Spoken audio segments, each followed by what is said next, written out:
आचार्य सम्राट, समता के साधक, समन्वय के आराधक, परम पूज्य आनंद ऋषि जी महाराज साहब, घोर तपस्वी, कर्नाटक गज केशरी गणेश लाल जी महाराज साहब, अनंत अनंत उपकारी, हम सबको संयम के राजमार्ग पर ले चलने वाले माताजी महाराज साहब आदि समस्त ऊर्जा महापुरुषों के स्वर्गीय चरणों में भावपूर्वक वंदनाएं अर्पित करते हैं।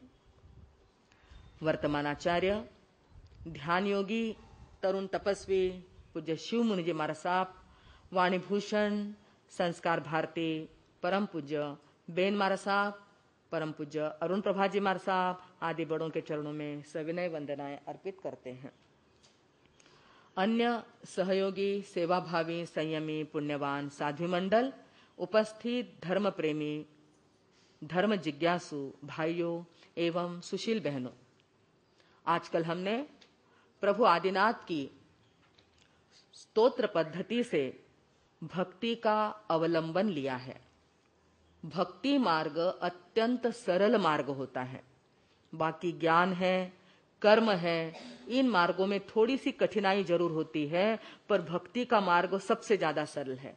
और ऐसा मार्ग जैन दर्शन में, जैन धर्म में भी बताया गया है। इसका भी हम देखने का प्रयत्न करते हैं, क्योंकि हमें ऐसा लगता है कि अपने यहाँ भक्ति तो वारकरी करते, टाल बजाकर, मृदंग बजाकर, अपने यहाँ थोड़ी मंदिरों में होती है, माहेश्वरी लोग करेंगे और लोग करेंगे, ऐसा नहीं है। आपके यहाँ भी भक्ति का मार्ग बताया है और उसी का नाम है भक्तामर। भक्तामर नाम ही दिया है। देखिए 3 शब्द होते हैं, भगवान, भक्त और भक्ति। एक है भगवान, नीचे अपन है भक्त, और उन दोनों को जोड़ने वाली कौन है? भगवान और भक्त को जोड़ने वाली भक्ति है। ऐसी भक्ति तो हमारे यहाँ अनिवार्य रूप से कही गई है। हमने उसकी तरफ ध्यान दिया नहीं, हमने उसका ख्याल किया नहीं, वरना यहाँ पर तो अपन बचपन से ही भक्तामर फेरते आए हैं। पर भक्तामर का अर्थ क्या है, उसका मतलब क्या है? उसका अथागमे, सुत्तागमे तो किया, स्तोत्रागमे तो कर लिया, परंतु उसका अर्थ क्या है, इसकी तरफ हमने ध्यान नहीं दिया। इसलिए हमको लगता है कि भक्ति मार्ग हमसे थोड़ा दूर है, परंतु नहीं। अब हम लोग इस 2 महीने के बाद, यानी कि अपने संवत्सरी के बाद, जानबूझ करके आपको कहां पर ले चले हैं? किस मार्ग पर ले चले साहब? भक्ति मार्ग में। सरल से सरल। जो आप देखिए, ट्रैफिक जब चलती है तो सभी व्हीकल चलते हैं ना, उसमें ट्रैफिक जो है तो उसमें कार भी चलती है, बस भी चलती है, बस से आने वाले बस से भी आते हैं, ट्रेन से आने वाले ट्रेन से भी जाते हैं, प्लेन भी चलता है, बैलगाड़ी भी चलती है, साइकिल भी चलती है, और पैदल वाले भी। यानी हर तरह से वो मार्ग अपने गंतव्य तक, जहां अपने को पहुंचना है वहां तक पहुंचने का साधन होना चाहिए। इसी प्रकार अपने यहाँ इस भारत क्षेत्र के अंदर मुख्यतया 3 मार्ग बताए हैं, ज्ञान मार्ग, कर्म मार्ग और भक्ति मार्ग।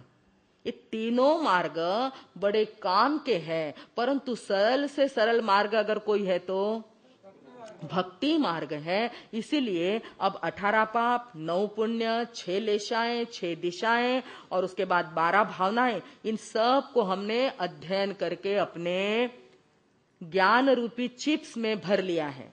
वैराग्य और ज्ञान को लाने के लिए उनका अध्ययन किया है। अब हम थोड़ा आगे चलते हैं कि अब थोड़ा सा सरल मार्ग देखें, जो मार्ग मोक्ष तक पहुंचाने वाला है।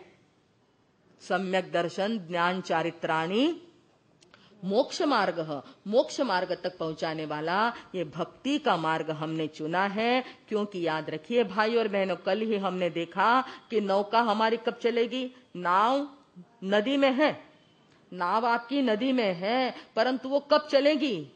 बिना पानी के नहीं चल सकती। पानी का आधार उसको चाहिए। इसी प्रकार भक्ति के जल का आधार लेने के लिए हमने इस भक्तामर को चुना है, जो हमारी जो नौका है वो पार करा देगा, मोक्ष मार्ग तक ले जाएगा। ऐसे मार्ग का अवलंबन करते हुए भाई और बहनों, हम लोग चौथी पादान पर पहुंच रहे हैं। आज का हमारा श्लोक जो है भक्ति का, मानतुंगाचार्य उसको बोलते हुए कहते हैं कि हे मेरे परमात्मा, मैं आपकी स्तुति करने के लिए तैयार तो हो गया हूं। बुद्धि का तो नाम ही नहीं मेरे पास। बड़े बड़े बुद्धिमान लोग आपकी स्तुति करते हैं, बड़े बड़े देवता क्या, इंद्र क्या, सभी लोग आपकी स्तुति करते हैं, और मैं एक सामान्य छोटा सा आदमी हूं। मैं आपकी स्तुति करने के लिए तैयार हो गया हूं, पर अब मुझे विचार आता है कि प्रभु, आप तो गुण के समुद्र हैं। आपके गुणों का वर्णन अगर मैं करने बैठूं तो मैं कहां तक लूंगी। मेरी लेखनी तो इतनी सी, मेरे हाथ तो इतने से, मेरी काया तो 3.5 फुट की, मैं क्या आपकी भक्ति करूं। ऐसा मन में मेरे भाव आता है कि आप तो गुणों के भंडार हैं, गुणों के समुद्र हैं, और उस समुद्र में से मैं कितनी गुण की गाथा कर पाऊं। ऐसा मुझे डर लगता है कि जहां पर मैं हूं वो मेरा स्थान कैसा है, संसार का स्थान है। राजा विक्रमादित्य के समय की ये कहानी है, और ऐसे समय में मुझे अपनी परीक्षा देने के लिए इस जेल के अंदर बिठाया है। मेरी परीक्षा है, पर इस परीक्षा में मैं पास हो जाऊंगा।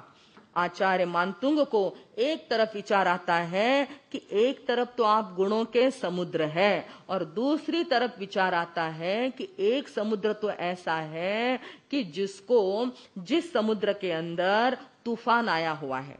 ध्यान से सुनना सा, जिस समुद्र के अंदर क्या हुआ है, एकदम कल्पांत काल पवनोद्धत नक्र चक्रम, ऐसा तूफान आया है जैसे आज सवेरे आया था ना पाणी। कैसा आया था, झोडपून काढलं, त्या पावसाने झोडपून काढलं, ऐसे जैसे कोई मेघ फट गया हो, आभाळ फाटलं होतं, त्याप्रमाणे पाऊस पडला होता। पावसाच्या धाऱ्या एकदम मोठ्या मोठ्या झाल्या होत्या। असा पाऊस आणि याच्यापेक्षा अनंत पटीने जास्त असा तुफान त्या समुद्रात खवळलेला आहे, आणि त्याच्याच मध्ये बडे मोठे मोठे मगर, मच्छ, सुसरी त्याच्यामध्ये आहेत, आणि त्या इकडून तिकडे पड़त आहेत। कल्पना करा, हाँ, ऐसा समुद्र है कि वो एकदम स्थिर नहीं है, वो हलचल मचाने वाला है। उछली हुई तरंगे उसके अंदर है। उसके अंदर मच्छ, कच्छ, मगर, सूसर, ये सारे बड़े बड़े प्राणी इधर से उधर भाग रहे हैं। और ऐसे समुद्र के अंदर कोई आदमी सोचे कि मैं इसमें डायरेक्ट उतर जाऊं और अपनी दोनों भुजाओं से उस पार चला जाऊं, तो क्या वो जा सकता है? क्या प्रश्न पूछा है साहब? चौथे गाथा के आगे की 2 लाइन में, तीसरी और चौथी लाइन